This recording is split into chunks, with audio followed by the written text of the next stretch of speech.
और उसमें यम में कितने भाग हुए? कौन कौन से?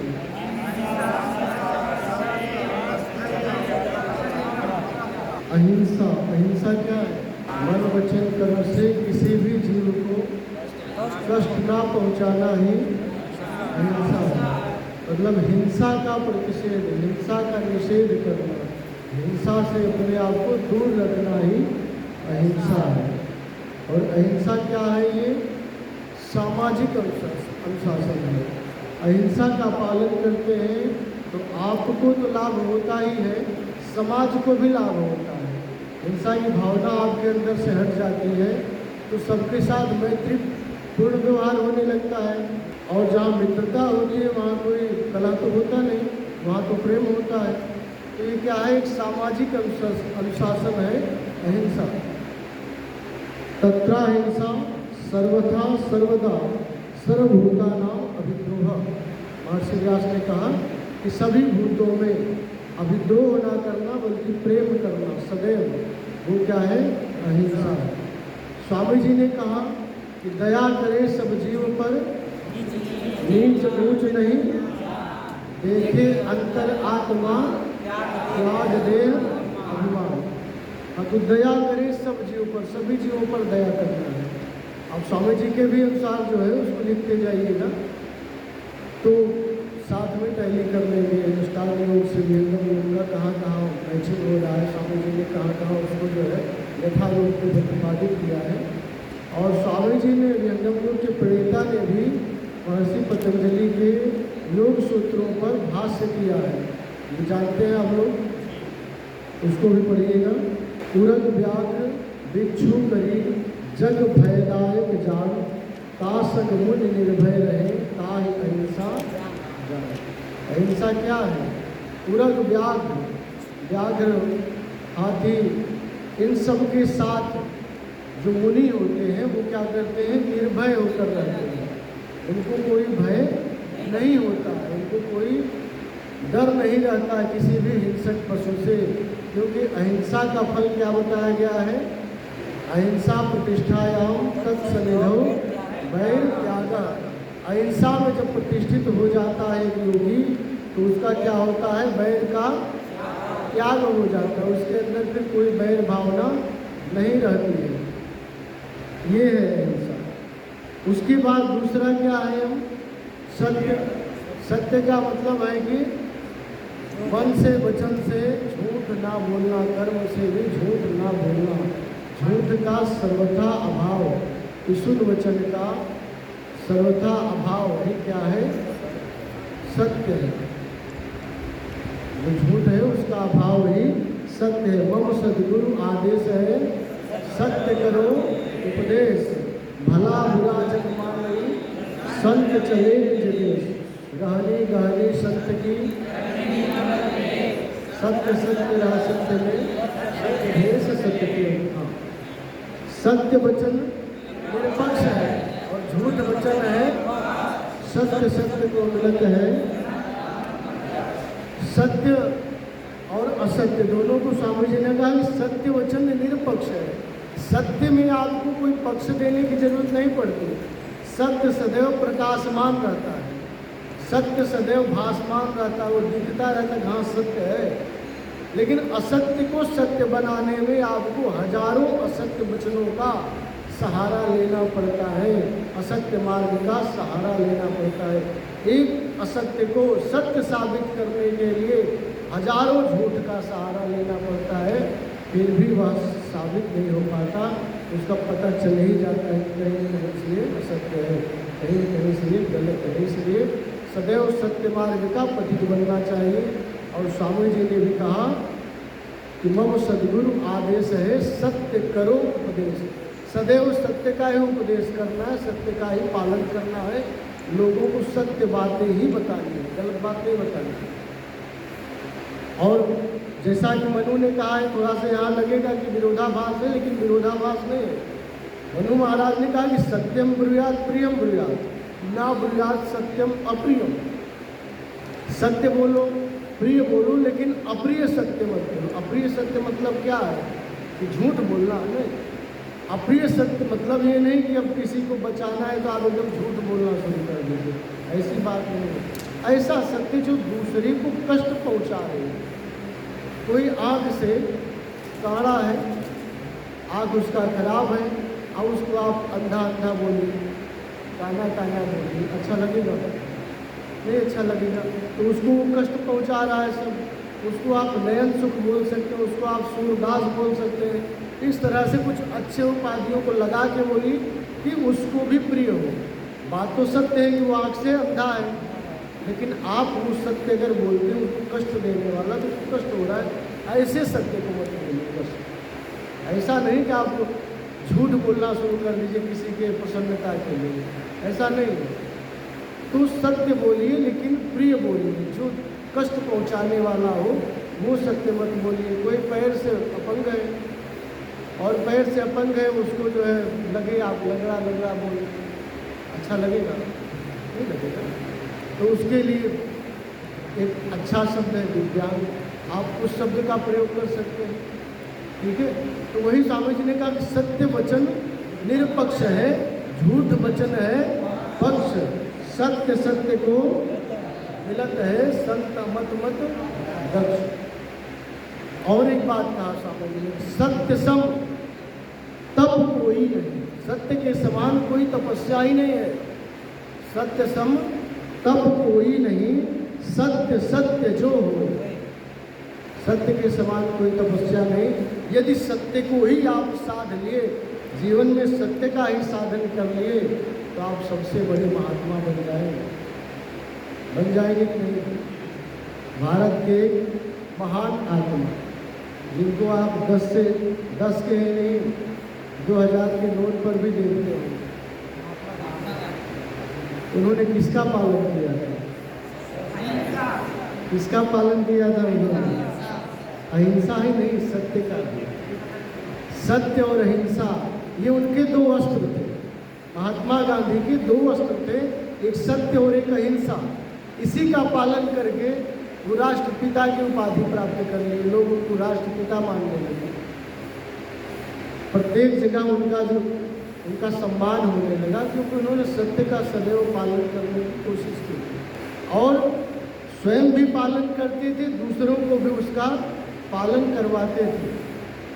ऐसा नहीं कि हम सत्य वचन का उपदेश दे रहे हैं और स्वयं झूठ बोल रहे हो, ऐसा नहीं। इसीलिए उनको लोग जो है सम्मान दिया करते थे, उन्होंने सत्य का सदैव पालन किया। एक बार एक महिला अपने बच्चे को लेकर उनके पास गई, गांधी जी के पास।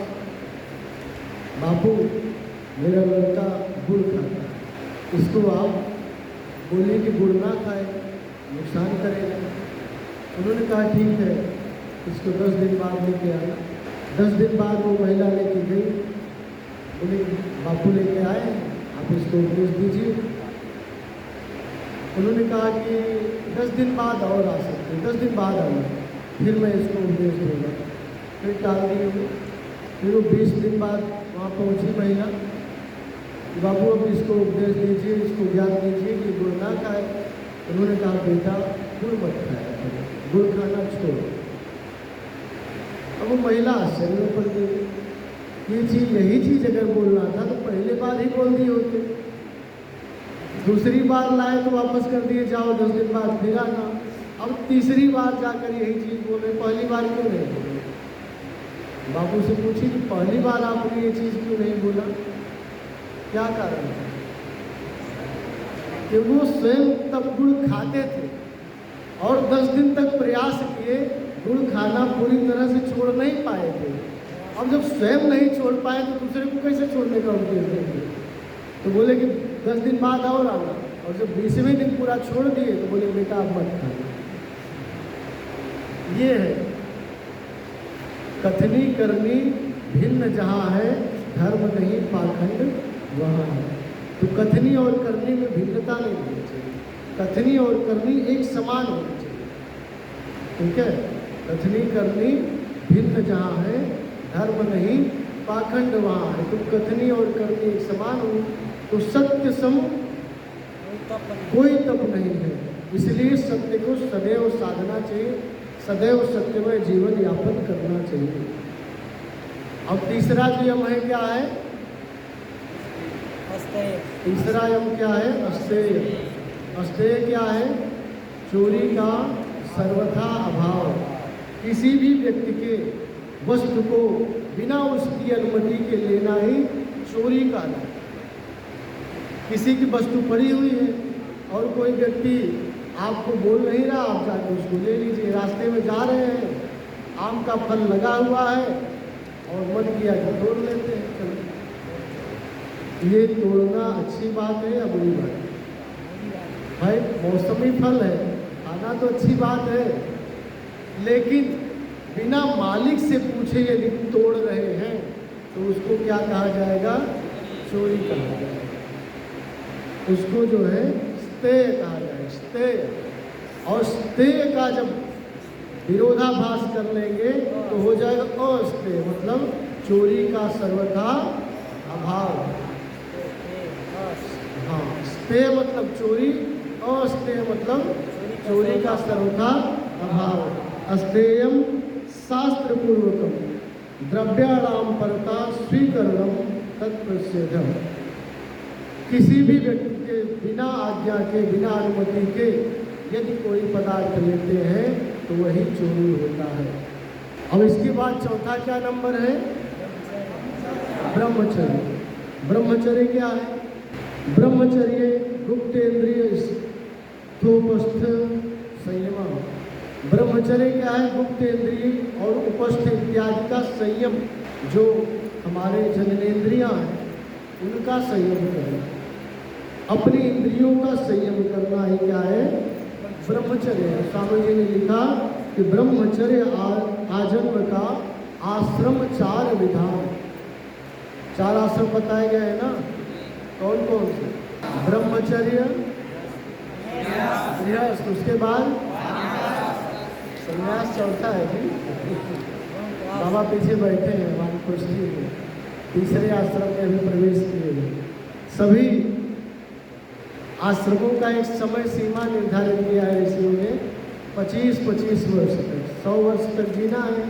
जीवे में श्रद्धा सतत की भावना लानी है, तो उसमें 25 वर्ष तक क्या करना है? ब्रह्मचर्य रहना है, विद्या अर्जन करना है। प्रथमे नार्जिता विद्या, द्वितीय नार्जिता धनम, तृतीय नार्जिता शक्ति, चतुर्थे किम करिष्यसि। या कहीं कहीं लिखा रहता है तृतीय नार्जिता भक्ति, चतुर्थे किम करिष्यसि। ठीक है, प्रथमे नार्जिता विद्या। प्रथमे मतलब क्या हुआ? कौन सा आश्रम हुआ? ब्रह्मचर्य। और स्वामी जी ने लिखा कि ब्रह्मचर्य आजन्म का आश्रम 4 विधान। ब्रह्मचर्य से लेकर संन्यास पर्यंत 4 प्रकार के आश्रम हैं। ब्रह्मचर्य, गृहस्थ, फिर वानप्रस्थ, फिर संन्यास। 25 वर्ष तक, जन्म से लेकर 25 वर्ष तक कौन सा आश्रम होता है? ब्रह्मचर्य आश्रम। और 25 से 50 वर्ष तक कौन सा आश्रम होता है? गृहस्थ आश्रम। और 50 से लेकर 75 वर्ष तक वानप्रस्थ। और 75 से 100 वर्ष तक संन्यास। संन्यास, ये 4 आश्रम बताए गए। 4 पुरुषार्थ कौन कौन से? धर्म, अर्थ, काम, मोक्ष। तो धर्म, अर्थ, काम, मोक्ष, ये 4 सूत्र हो गए जीवन को चलाने के लिए। इन चारों को प्राप्त करना है। कैसे प्राप्त करना है? इस विभाग के अनुसार। पहले ब्रह्मचर्य का पालन करिए, धर्म इत्यादि का जो है रक्षण करिए, उसका अर्जन करिए। फिर आप अर्थ का उपार्जन करिए, फिर काम का सेवन करिए, फिर जो है आप भक्ति और साधना इत्यादि करिए।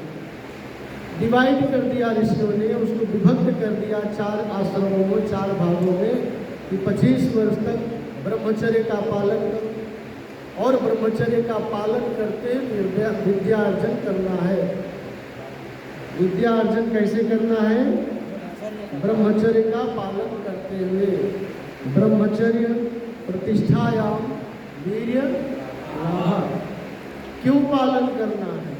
ब्रह्मचर्य का, क्योंकि जब ब्रह्मचर्य में प्रतिष्ठित होंगे, जब ब्रह्मचर्य का पालन करेंगे तो वीर्य लाभा मतलब शरीर में शक्ति आएगी, शरीर में आपकी पुष्टता आएगी, शरीर बलिष्ठ होगा, स्मरण शक्ति आपकी तीव्र होगी, तीक्ष्ण होगी। इसलिए ब्रह्मचर्य का पालन करना उपयुक्त है, ब्रह्मचर्य का पालन करना चाहिए।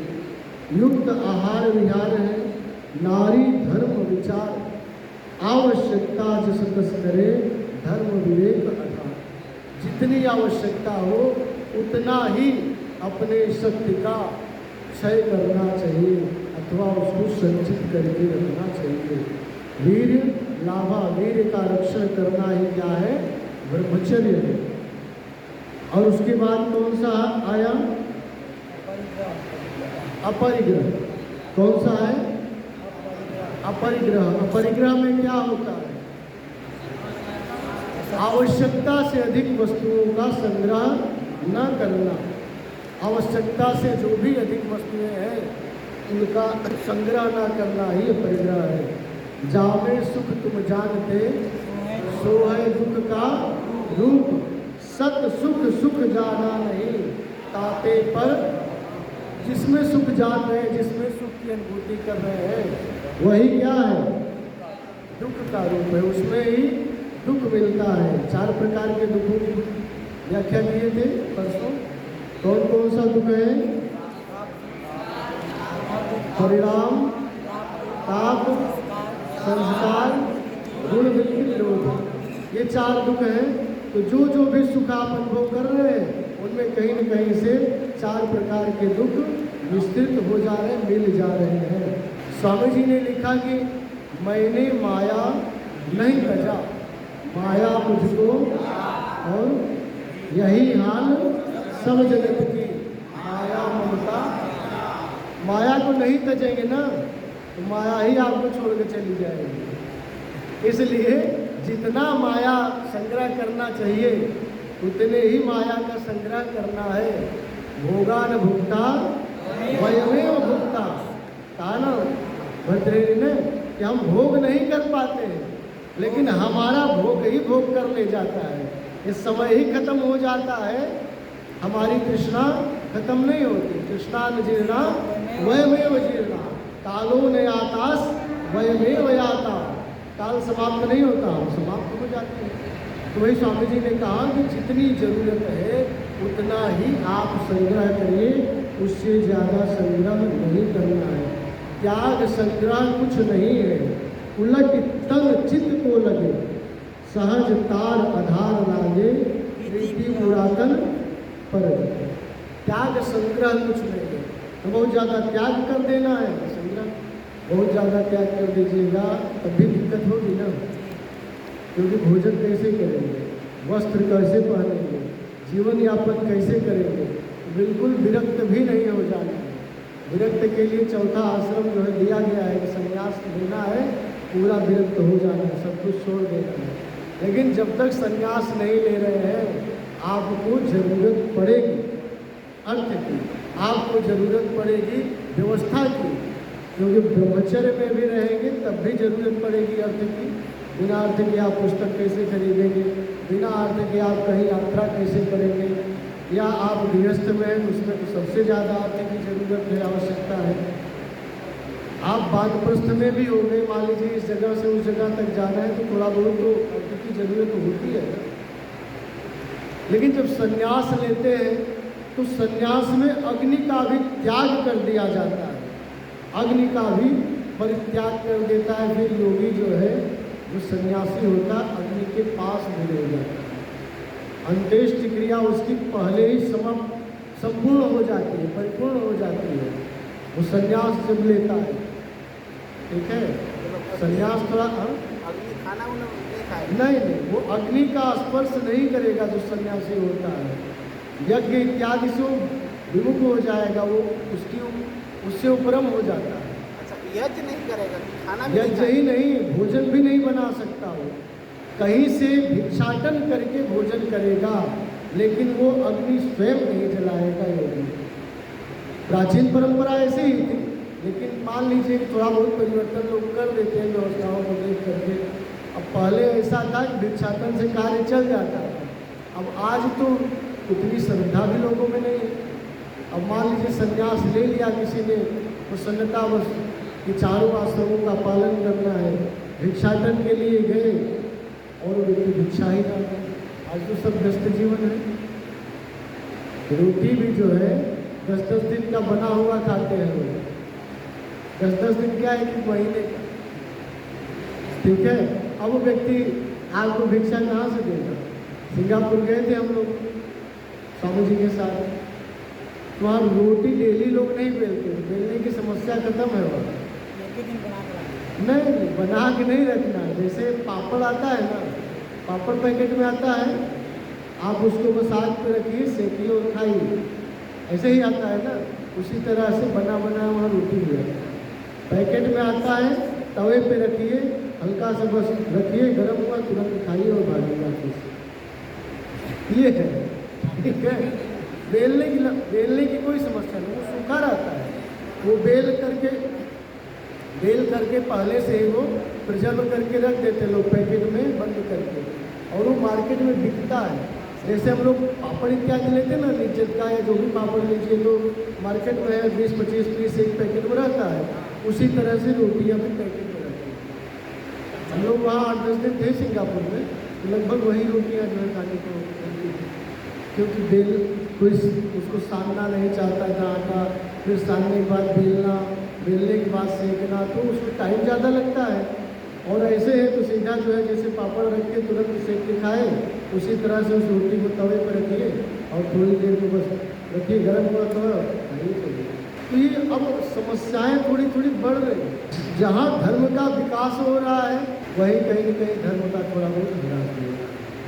लोगों में संकीर्णता आ रही है, लोगों में बहुत ज़्यादा विद्वेष की भावना उभर रही है, तो लोग सम्मान करना एक दूसरे का भूल रहे हैं।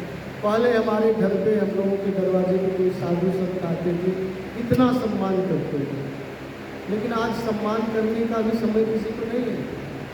कौन सम्मान करता है? प्राचीन परंपरा ये भी थी, 5 घर में सिर्फ भिक्षाटन करना है, ओनली 5 हाउस, 5 घर में। 5 में नहीं मिला तो आप भूखे रहिए। एक दिन में सिर्फ 5 घर में जा सकते हैं, उससे ज़्यादा नहीं। अब आज के समय में 5 घर गए, पता चला 5 घर बन गए, फिर क्या करिएगा? पहले लोग कृषि पर आश्रित रहते थे, हर व्यक्ति अपने घर से रहता था, संत महात्माओं के प्रति श्रद्धा थी, अटूट श्रद्धा थी, और वे बिना कहे संत अगर दरवाजे आ गए तो उनको भोजन कराए बिना नहीं जाने देना चाहते। आज तो ऐसी परंपरा दिखती नहीं है, और कहीं न कहीं थोड़ी बहुत जो है संत परंपरा में भी विकृति आ गई है। लेकिन संतों में दोष नहीं है, संत पहले भी अच्छे थे, संत आज भी अच्छे हैं, लेकिन बहुत सारे संत क्या हैं, उदर निमित्तम बहुकृत भेषम वाले आ गए, सिर्फ अपने पेट को पालने के लिए संत बन गए हैं, वस्त्र धारण कर रहे हैं।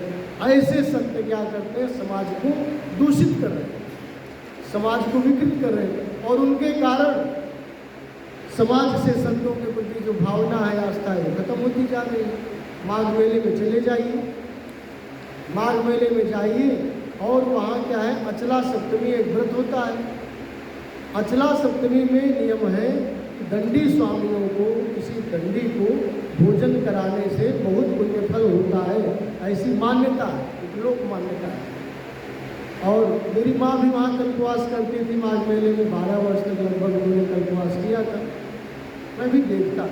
नियम है 5 घरों में ही जाकर भिक्षाटन कर सकते हैं, भोजन कर सकते हैं, लेकिन अर्थ के लोभ में वो दंडी क्या करते थे, आते थे, भोजन करते थे, बस एक पूरी देना माता, एक पूरी लिए, थोड़ा सा खाए, थोड़ा सा वहाँ छोड़े, हाथ धोए, दक्षिणा लिए, बगल वाले पंडाल में चले गए, फिर वहाँ हाथ धोए, बगल वाले पंडाल में चले गए। इसी तरह सुबह से शाम तक सैकड़ों पंडाल में जाकर वो हाथ धोते हैं और खाते हैं, इसलिए दक्षिणा के लोग।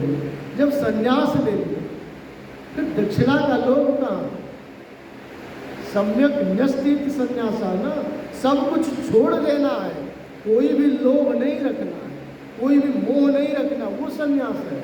जब लोभ आ गया तो लोभा पापस्य कारण, लोभ क्या है? पाप का कारण हो जाता है। फिर कहाँ आप पुण्य कर रहे हैं?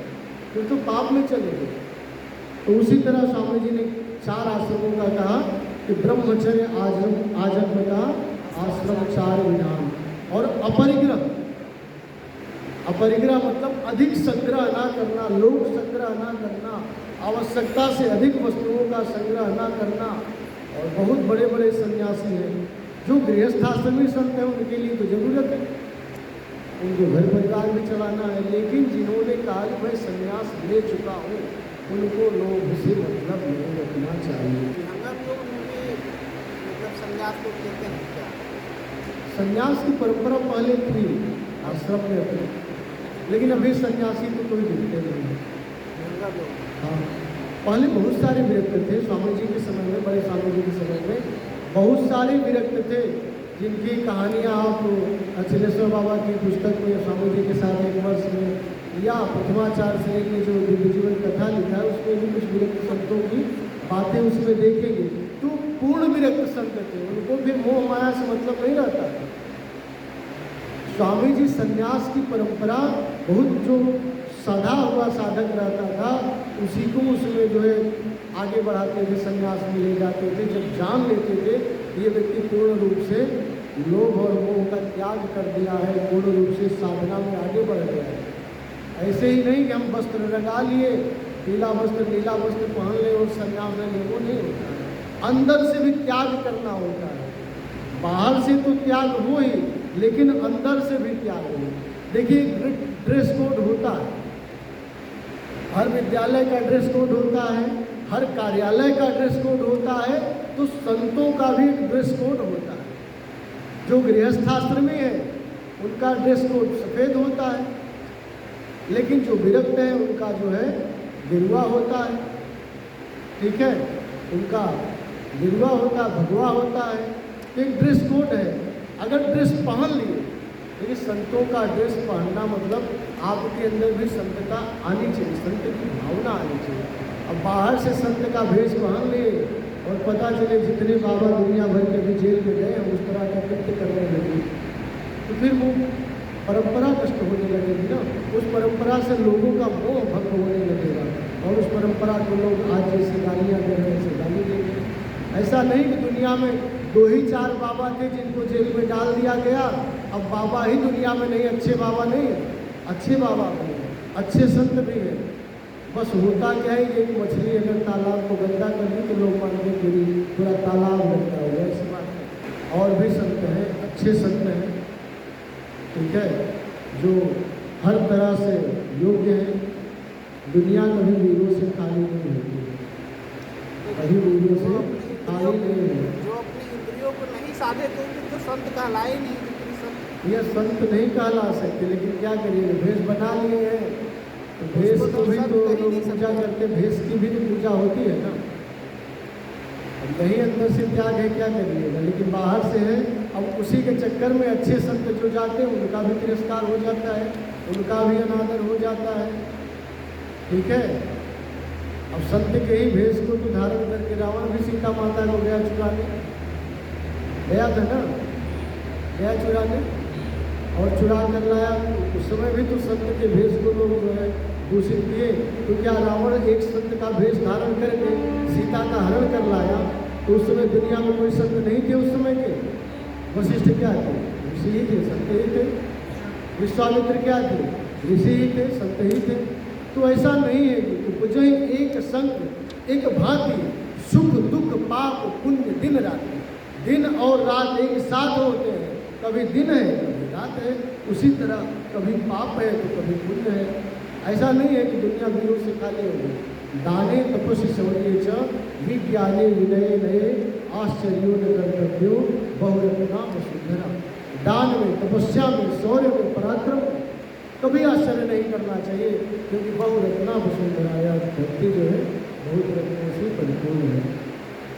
तो 5 यम हो गए, अहिंसा, सत्यस्तेय, ब्रह्मचर्य, अपरिग्रह। इसके बाद क्या हुए?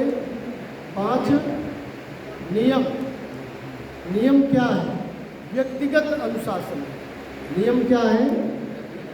व्यक्तिगत अनुशासन है नियम। शौच, संतोष, तप, स्वाध्याय, ईश्वर परिधानानि नियमाः। शौच, शौच का मतलब क्या है? शौच का मतलब पवित्रता। पवित्रता। शौच का मतलब पवित्रता, शुद्धता। कैसी पवित्रता? कैसी पवित्रता? बोलिए। दो तरह की पवित्रता होती है। एक बाह्य पवित्रता होती है, बाह्य स्वच्छता होती है। एक आंतरिक स्वच्छता होती है, आभ्यंतर होती है। बाह्य और आभ्यंतर दो तरह की स्वच्छता, दो तरह की पवित्रता होती है। बाह्य पवित्रता में क्या करना है? शरीर को स्वच्छ रखना है। प्रथम ही शुद्धाचार है और देह वस्त्र स्थान यह पवित्र नित राखिए, शुद्ध धान्य जलपान। प्रथम ही शुद्धाचार है। सबसे पहले शुद्ध आचरण हो जाना चाहिए, व्यवहार आपका शुद्ध हो जाना चाहिए। उसके साथ ही क्या करना है? देह, शरीर को शुद्ध रखने की कोशिश करिए। वस्त्र, वस्त्र को भी शुद्ध रखिए। और किसको रखिए? स्थान, जहाँ रहते हैं, जिस स्थान पर रहते हैं उसको भी क्या करना है? पवित्र रखना है। उसको भी पवित्र रखना है। शुद्ध शुद्ध हृदय सत्य भाव है, झूठ कपट छल त्याग। बाह्य शुद्धता के बाद स्वामी जी ने कहा कि शुद्ध हृदय सत्य भाव है। हृदय में भी सत्य भाव हो, हृदय में भी सत्यता हो, शुद्धता हो। अंतर में भी आपके पवित्रता होनी चाहिए। और अंतर पवित्रता कैसे आए? बाहर से तो शरीर को तेल लगा लिए, साबुन लगा लिए, शैम्पू लगा लिए, पूरा एकदम डैंड्रफ खत्म। बाहर का डैंड्रफ खत्म, शैम्पू लगा लिए। लेकिन अंदर जो डैंड्रफ है, अंदर जो कचरा है, पूरा है, उसको कैसे साफ करेंगे? उसके लिए क्या उपाय है? साधना। उसके लिए साधना उपयुक्त है। साधना करिए। और स्वामी जी ने साधना से भी पहले कहा है सेवा, सत्संग। सेवा करिएगा तो अंदर की जो मैल है ना, वो खत्म होती है। अंदर का सबसे बड़ा दुश्मन मैल कौन है? अहंकार। अहंकार सबसे बड़ा दुश्मन है। और अहंकार को दूर करने का सबसे बड़ा साधन क्या है? सेवा। अज्ञानता भरा हुआ है दिमाग में, और अज्ञानता को दूर करने का साधन क्या है? सत्संग है। क्या करना चाहिए, क्या नहीं करना चाहिए, क्या विधि है, क्या निषेध है, इसका साधन सत्संग बतलाता है। और पूर्ण रूप से अंदर को पवित्र रखने के लिए साधना की आवश्यकता है। तो तीनों की जरूरत है। शुद्ध अशुद्ध दो भेद है, मन ही अवस्था दो। इंद्रिय में युक्त अशुद्ध है, शुद्ध सोरस। दो अवस्था बन के, एक शुद्ध एक अशुद्ध। और शुद्ध अवस्था क्या है? इंद्रिय में युक्त अशुद्ध है। अशुद्ध है कब? जब मन इंद्रियों से युक्त है, जब इंद्रियों के साथ चल रहा है मन, तब वह अशुद्ध है। और शुद्ध सोमरस हो, जब सोमरस का पान कर रहा है, उस परम आनंद का पान कर रहा है, तब क्या होता है? मन शुद्ध होता है। सोमरस मतलब बहुत सारे लोग शराब को भी ले लेते हैं, लेकिन शराब मतलब सोमरस नहीं होता है। सोमरस मतलब अमृत होता है। उस अमृत का पान करना, कौन सा अमृत? उस परम आनंद रूपी अमृत का पान करना क्या है? सोमरस। ठीक है। तो शुद्धता कितने प्रकार की हुई? दो प्रकार। दो प्रकार की शुद्धता है। शौचात स्वाम जुगुप्सा परे संसर्ग। अपने शरीर के प्रति क्या होता है? योगी को घृणा हो जाती है। जब शौच का पालन करने लगता है तो शरीर से उसकी आसक्ति दूर हो जाती है। शरीर से आसक्ति दूर हो जाती है। मान लीजिए किसी शरीर में आप आसक्त हैं, किसी सुंदर युवती के रूप में आसक्त हो गए, किसी के रूप में आसक्त हो गए, किसी के ज़्यादा सुंदरता में आसक्त हो गए, लेकिन जब अंतर और बाह्य दोनों तरह की शुद्धता का ज्ञान हो जाएगा, तब आप क्या समझिएगा, ये शरीर तो हाड़ मांस का बना हुआ एक पुतला है, और या जो ही जीवात्मा निकला दूसरे दिन से सड़ना शुरू हो जाएगा। ऐसे शरीर में क्यों करें, ऐसे शरीर में आसक्त क्यों हो? तो वही पतंजलि ने कहा कि शौचात स्वाम चिकित्सा परेल संसर्ग। अन्य व्यक्ति में जो प्रेम हो जाता है, जो आसक्ति हो जाती है, वो आसक्ति आपकी खत्म हो जाती है जब शौच का पालन करते हैं। फिर उसके बाद संतोष, जितना परमात्मा के द्वारा मिला है उतने में ही संतुष्ट रहना। तीन लोक की संपदा आय बसे घर माई, तबहु मन शीतल नहीं और मिलन मन। इच्छा बलवती होती जा रही, उसी इच्छा को क्या करना है, रोकना है। परमात्मा ने जो दे दिया, जितना दे दिया, बस उसी में संतुष्ट रहना, उसी में प्रसन्न रहना ही संतोष है। और उसके बाद क्या है, संतोषात अनुत्तम सुख लाभ। जब संतोष का पालन करते हैं तो क्या होता है, अपार सुख होता है नहीं। अब मान लीजिए आपके पास साइकिल है चलने के लिए, साइकिल है परमात्मा की कृपा से चलने के लिए, और साइकिल से आप आराम से 10-15 किलोमीटर चले जाते हैं, पसंद है तो चलो साइकिल है। आपने देखना शुरू किया कि जो पैदल जा रहा है उससे तो मैं अच्छा हूँ, उसे अच्छा ही नहीं, पैदल चल रहा है थोड़ा टाइम लग रहा है और ज़्यादा मेहनत लग रहा है, लेकिन साइकिल है तो पसंद है। और मन में होने लगा कि नहीं साइकिल में मेहनत होता है, पैर दर्द करता है। यदि मेरे पास बाइक हो जाता, मोटरसाइकिल हो जाती तो अच्छा रहता। कि सुख हुआ कि दुख, दिमाग में कचरा भरना शुरू हुआ ना। अब आप प्रयास करेंगे कि कैसे न कैसे करके वो 50-60 हज़ार रुपये इकट्ठा करना है, बाइक खरीदना है। बाइक खरीदने के लिए पूरा साल भर मेहनत किए, 50 हवन कराए लोगों के साथ मिलकर के, चलो भैया हवन कर लो, आपका कल्याण होगा लेकिन मेरा भी कल्याण होगा, कम से कम बाइक तो मिल जाएगी, पैसा इकट्ठा होगा तो। होता है कि नहीं होता है। अब बाइक हो गई, बाइक से चलने भी लगे, मज़ा आया, अच्छा लगा, लेकिन कितने दिन तक, 2-4 महीने तक, जब तक बाइक थोड़ी सी पुरानी नहीं होती है।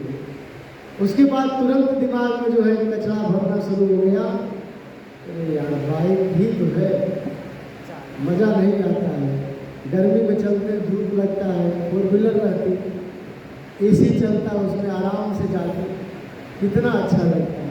4 व्हीलर हो जाता तो ठीक होता। तो ये क्या है, धीरे धीरे आपका लोभ बढ़ना शुरू हो गया, तृष्णा आपकी धीरे धीरे आपके अंदर घुसने लगी, आपको पता नहीं चल रहा है। कभी भी कंपेयर करिए, कभी भी तुलना करिए संसार में, तो अपने से नीचे देखिए। अगर आपके पास बाइक है तो तुलना करिए कि साइकिल वाले से, कि उसके पास तो साइकिल है, मेरे पास तो बाइक है, मैं उससे तो कम से कम अच्छे सुकून में हूँ, अच्छी जगह पे हूँ, उसके पास तो साइकिल ही है ना। परमात्मा ने मुझे बाइक दे दिया है, पैर नहीं चलाना पड़ता है, वहाँ कंपेयर कर रहे हैं। क्यों 4 व्हीलर वाले से कंपेयर कर रहे हैं? जहाँ ऊपर वाले से कंपेयर करना शुरू करेंगे, तुरंत दिमाग में वहाँ तक पहुँचने की इच्छा बलवती होगी, और फिर क्या होगा, साधना मार्ग से आप दूर हो जाएंगे। एक साधक के लिए या उपयुक्त है कि कंपेयर ना करें किसी से, जितना मिला है उसी में संतुष्ट रहे, और यदि कंपेयर करना भी है तो इस ईश्वर को धन्यवाद देते हुए कंपेयर करिए किसी अपने से छोटे व्यक्ति में, जिसके पास उससे भी कम साधन है, उससे भी कम संसाधन है, तो आप सदैव सुखी रहेंगे। यही है संतोष।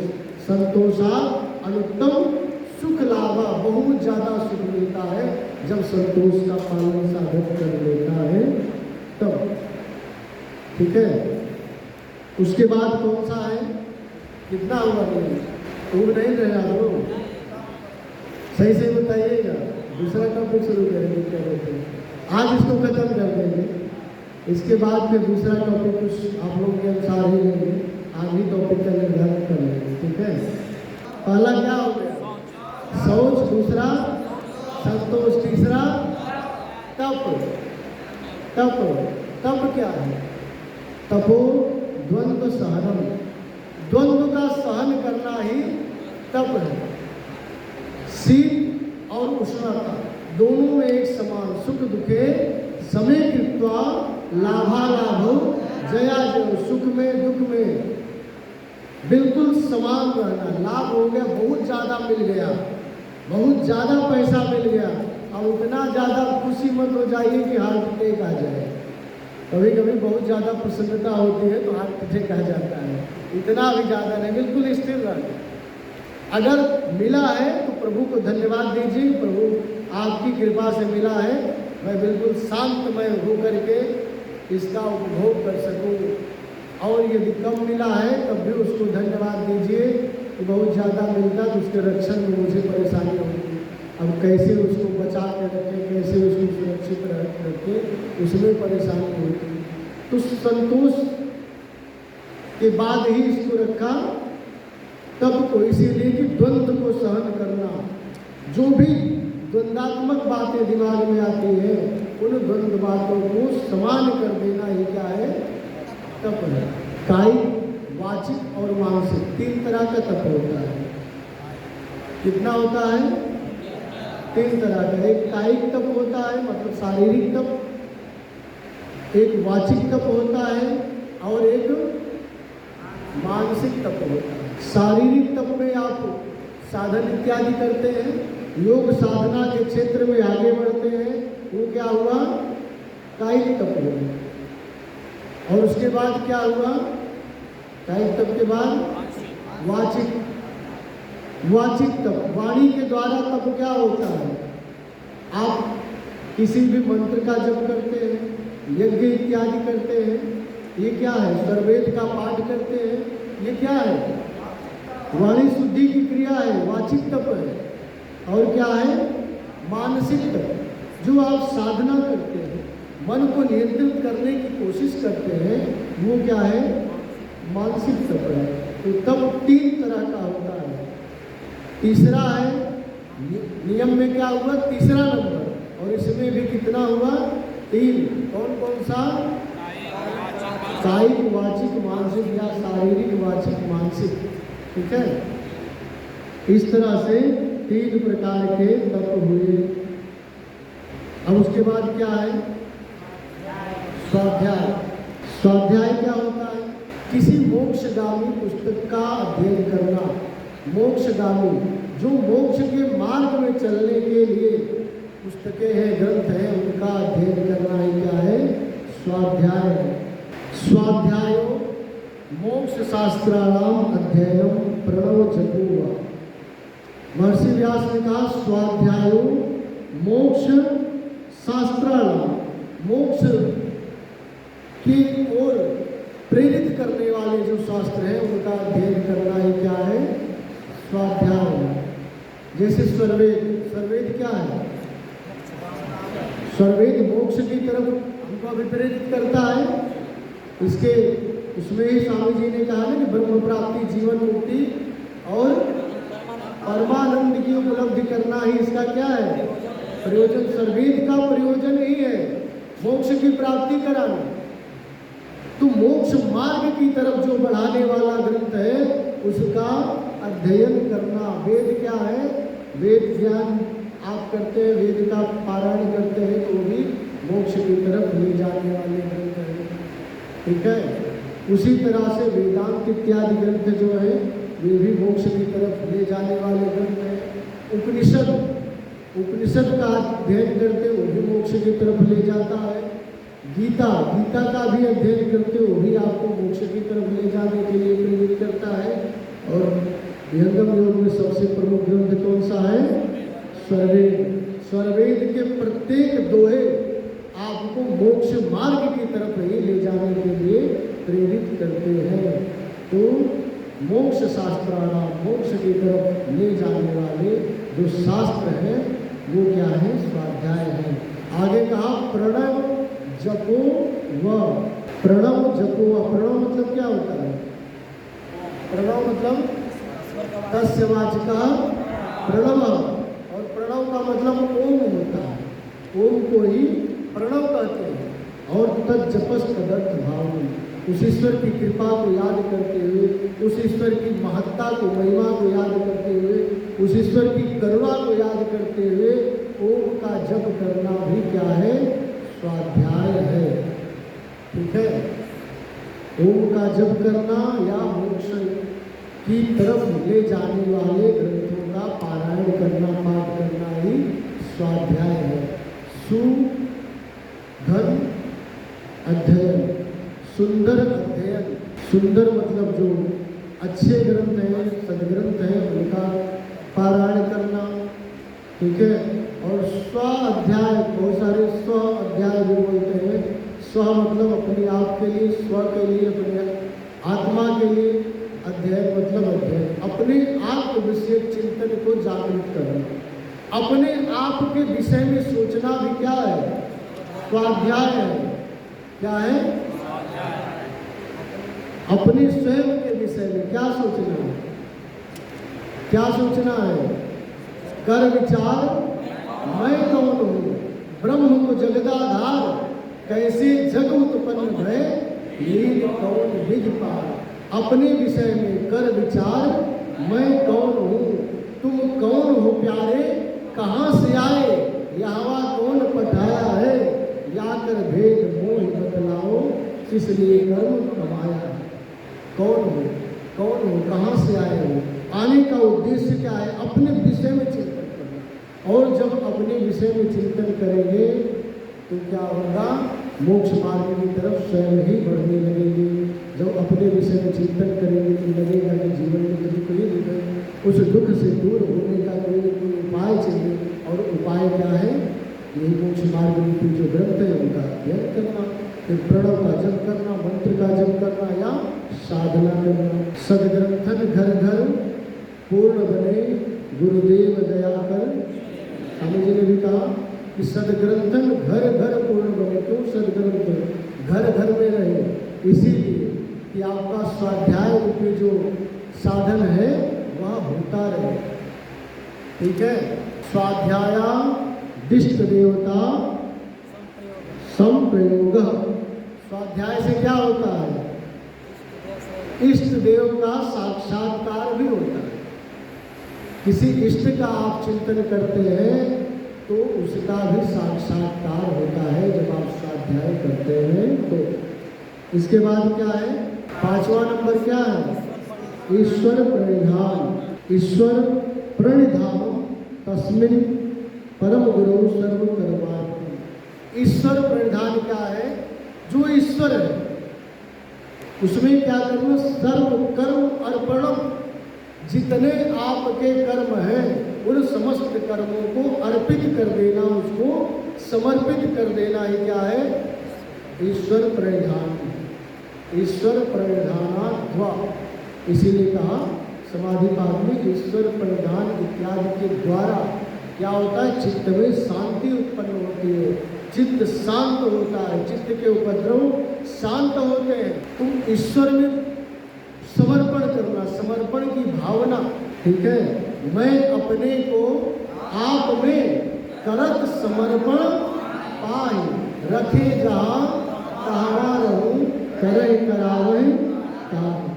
आत्मसमर्पण प्रभु करे, आपा आप मिटाए, एक आस भगवान की अवर न कछु मन आए। एक आस भगवान की अवर न मन कछु आए। चारों फल की रुचि नहीं, केवल यह वरदान, देव सदा फल जन हरि यह अभिमान। तो समर्पण करना है उस ईश्वर को कि हे प्रभु, मैं अपने आप को आप में समर्पित कर दे रहा हूँ। सर्वधर्मान परित्यज्य मामेकम शरणम व्रज, अहम ताम सर्व पापेभ्यो मोक्षयिष्यामि मा शुचः। गीता में भगवान कृष्ण ने कितने अध्याय में उपदेश दिया है? गीता कितने अध्याय में? कितना अध्याय? और कितने अध्याय में कृष्ण बोले कितने में अर्जुन? पहले अध्याय में कौन बोले हैं, अर्जुन या कृष्ण? पहले अध्याय में सिर्फ अर्जुन बोले हैं, कृष्ण नहीं बोले। कृष्ण कुछ बोले ही नहीं पहले अध्याय, पूरा 47 श्लोक, उसमें कृष्ण ने एक भी शब्द बोला ही नहीं। सिर्फ अर्जुन अपनी समस्या बताते रह गए कि गांडीवं संसते हस्तातच्चे परिणयते न च शक्नो नवस्थातुं भ्रमतीव च मेमना। मेरा मन भ्रमित हो रहा है, मेरा गांडीव गिर रहा है और मैं एकदम क्या करूं क्या नहीं करूं, कि कर्तव्य विमूढ़ हो रहा हूं, कुछ उपाय बताइए। इसी तरह से बहुत सारे श्लोकों में अर्जुन ने अपनी समस्याओं को सुनाया, लेकिन कृष्ण कुछ नहीं बोले, कुछ नहीं बोले। और दूसरे अध्याय में कहा कार्बन्य दोषोपहत स्वभाव। शुरू कहा कर रहे कृष्ण, देखिएगा, जब अर्जुन ने कहा कि कार्बन्य दोषोपहत स्वभाव पृच्छामि त्वां धर्म समूढ़ चेता यच्छेयस्यानिश्चितं ब्रूहितं मे शिष्यस्तेहं साधुमां त्वां प्रपन्नम्। कार्बन्य दोषों, हे केशव, मैं कृपणता रूपी कायरता रूपी दोष से आहत हो रहा हूँ। कार्बन्य दोषोपहत स्वभाव पृच्छामि त्वां धर्म समूढ़ चेता, मैं आपसे धर्म का मार्ग पूछ रहा हूँ, आप मुझे बताइए। लेकिन अभी तक तो मैं आपसे एक मित्र की भावना से पूछ रहा था, लेकिन अब किस भावना से पूछ रहा हूँ? शिष्यस्तेहं साधुमां त्वां प्रपन्नम्। साधुमां मतलब मैं आपकी शरण में आ गया हूँ। पाहिमां, पाहिमां, तब जाकर के कृष्ण शुरू की बोला। उसके बाद कुछ नहीं, जब तक समर्पण नहीं किया अर्जुन, जब तक उसके दिमाग में अहंकार था कि मैं तो कृष्ण का मित्र हूँ, बाल सखा हूँ, तब तक कृष्ण कुछ बोले नहीं। और जब बोलना शुरू किए ना तो 17 अध्याय तक कंटिन्यू लगातार बोलते ही रहे। एक प्रश्न करता अर्जुन तो उसका 10 उत्तर देते, एक प्रश्न करता अर्जुन 10 उत्तर देते। उसकी परीक्षा ले रहे थे कि बोलते रहो, बोलते, आप बोलते रहिए, सामने वाला बोले रहे, कभी कभी उठ जाएंगे, पता नहीं कैसा है, सुन ही नहीं रहा, बढ़ते जा रहे हैं। लेकिन अर्जुन भी धैर्यशाली, उसके धैर्य की परीक्षा कृष्ण ने लिया कि कितना धैर्यवान है। और लास्ट में जब वो समर्पण कर दिया तब उसको जो है उपदेश देना प्रारंभ किए। और अंत में क्या उपदेश दिए? सर्वधर्मान परित्यज्य। कहा हे अर्जुन, जितना मैंने तुम्हें बताया वो जान तो लिए, अगर उन सभी को कर पाओ या ना कर पाओ उसमें कोई दिक्कत नहीं है। अगर ना कर पाओ तो भी छोड़ दो, तुम एक ही कार्य प्रमुखता से कर लेना।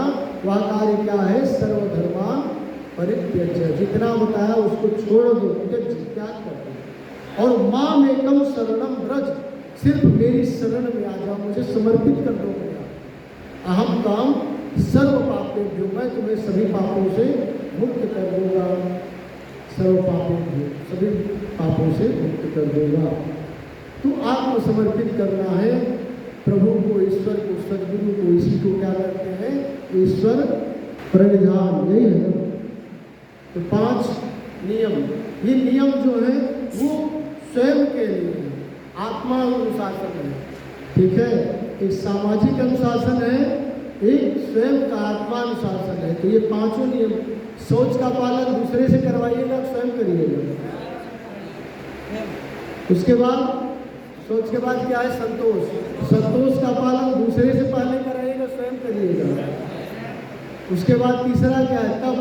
तप दूसरे से कराइएगा कि स्वयं करिएगा। उसके बाद क्या है? स्वाध्याय। स्वाध्याय किसका का पालन कौन करेगा? स्वयं या दूसरे? उसके बाद ईश्वर पर ध्यान कौन करेगा? स्वयं। इसीलिए इसको आत्मानुशासन कहा गया, स्वयं इसको करना है। और जो 5 नियम बताए गए वो क्या है? सामाजिक अनुशासन है, उसका स्वयं भी पालन करना है और समाज भी उसका पालन करे। इसका भी समाज को पालन करवाना चाहिए, लेकिन पहले स्वयं पालन कर लीजिए नियम का, फिर दूसरे को बताएंगे तो गांधी जी की तरह अच्छा रहेगा, ठीक है। तो गुड़ खाने वाली बात जो किए थे। इसके बाद कौन सा नंबर आता है? आसन। आसन क्या है? बोलिए, बोला। स्थिरम सुखम, स्थिरता और सुख। जिस स्थिति में स्थिरता प्राप्त हो या जिसमें सुख की अनुभूति हो वही क्या है? आसन है। जिसमें स्थिरता प्राप्त हो और जिसमें सुख की अनुभूति हो वही आसन है। आसन स्थिर शांत दृढ़, हिले डूबे नहीं देह, बैठे मनमत मार कर सुमिरे पुरुष स्थिर होकर के। आसन स्थिर शांत दृढ़, परिभाषा सेम है कि नहीं? स्वामी जी की और पतंजलि की। पतंजलि ने भी कहा स्थिरम सुखमासनम और स्वामी जी ने भी कहा कि आसन स्थिर शांत दृढ़, दोनों एक ही बात है। आसन स्थिर शांत दृढ़, हिले डूबे नहीं, हिलना डुलना नहीं है, बहुत ज़्यादा हिल डुल नहीं करना है। और बैठे मनमत मार कर, बिल्कुल मन को शांत करके बैठना है। फिर क्या करना है? सुमिरो पुरुष। देखिए कितने प्रकार के आसन हैं, बोलिए।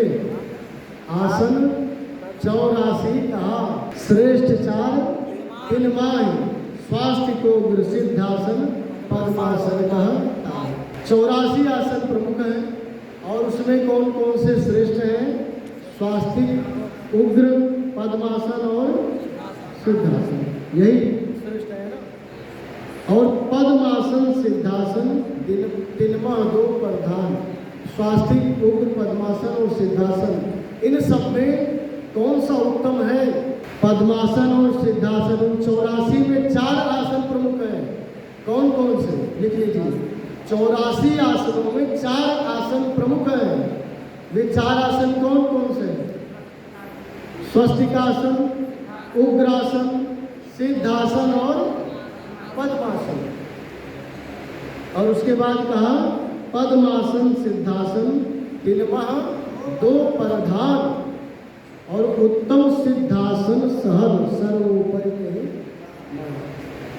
इन चारों में भी कौन सा श्रेष्ठ है? 2 आसन, सिद्धासन और पद्मासन।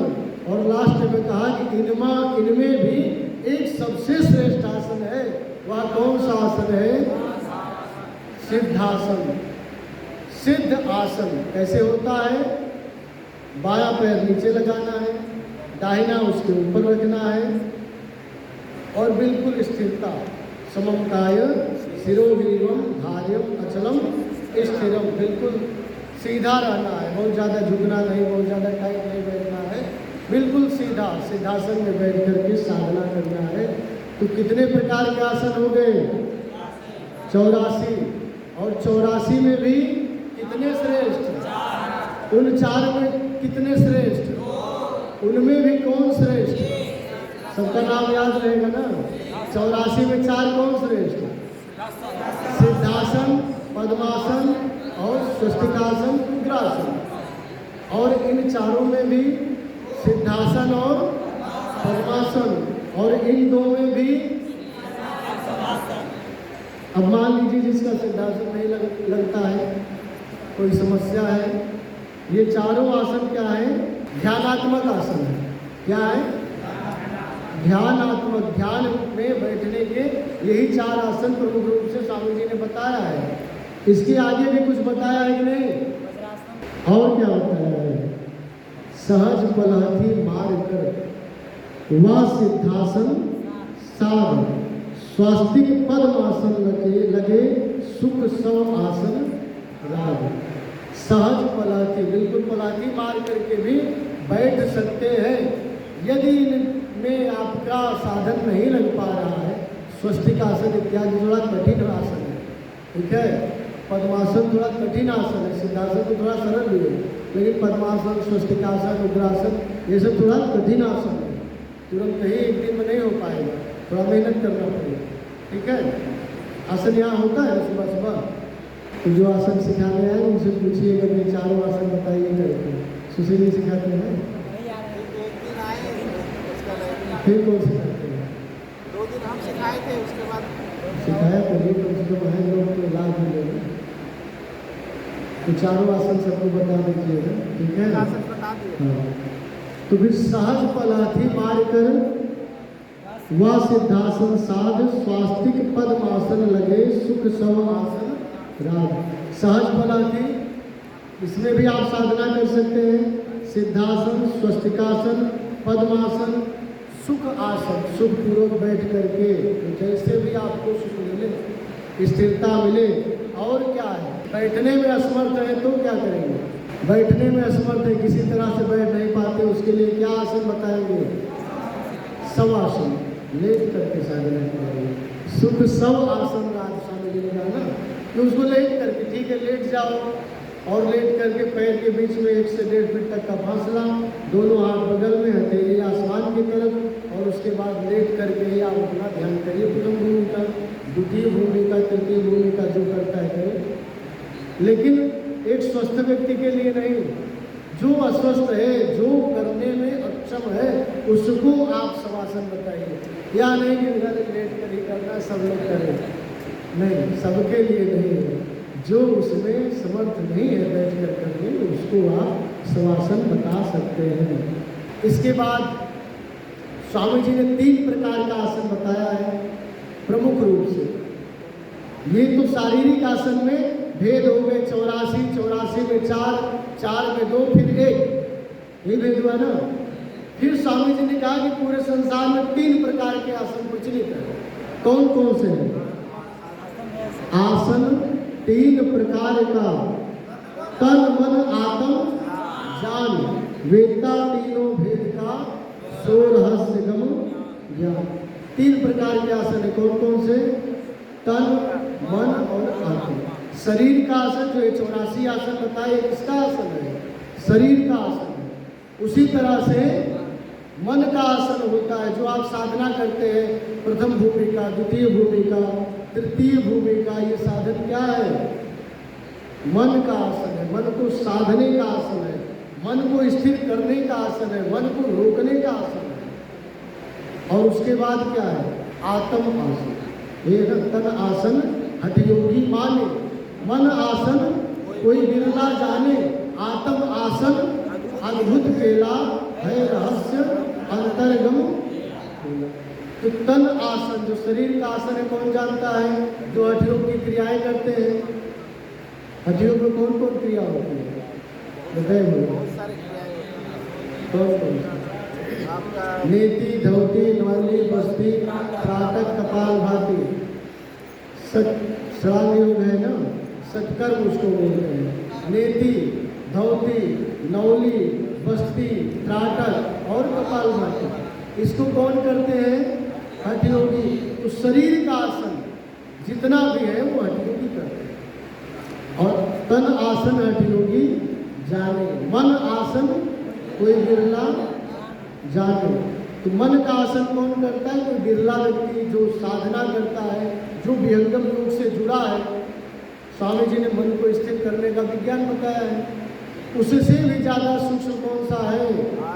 आत्म आसन अद्भुत केला। आत्मा को कहाँ बैठाना है, कैसे बैठाना है, कैसे स्थिर करना है अपने स्वरूप में, वह कौन जानता है? जो बहुत बड़ा योगी होगा, बहुत बड़ा तपस्वी होगा, वही बता सकता। साधारण व्यक्ति नहीं जान सकते। साधारण व्यक्ति नहीं बता सकते कि तदा दृष्टो स्वरूपे, अपने आत्मा को अपने स्वरूप में कैसे ले आता है। तो अपने स्वरूप में लाने के लिए मेहनत करना पड़ता है। वो साधारण व्यक्ति नहीं कर सकता, बहुत बड़ा योगी होगा वही जान सकता है। तो आसन तभी रहने गया जिनको लगता है, पूरा नहीं हो पाया। तो शारीरिक, मानसिक और आत्मिक 3 तरह का आसन हो गया। शारीरिक, मानसिक और आत्मिक। उसके बाद क्या है? तन आसन हठयोगी माने, मन आसन कोई बिरला जाने, आत्म आसन अद्भुत केला है रहस्य अंतर्गम केला। फिर क्या कहा? अक्षर आसन शब्द सने, शब्द अखंड, खंड या देह क्या खंड है, विभक्त हो सकती है, लेकिन जो अक्षर है वह खंड नहीं होता है। उस अक्षर के भी आसन को सीखना है। और उस अक्षर के आसन को कौन बताएगा? जो योगी है, जो सद्गुरु है। साधारण व्यक्ति उसको नहीं बता सकते। आसन है तन शांति का, लाभ बताया आसन का।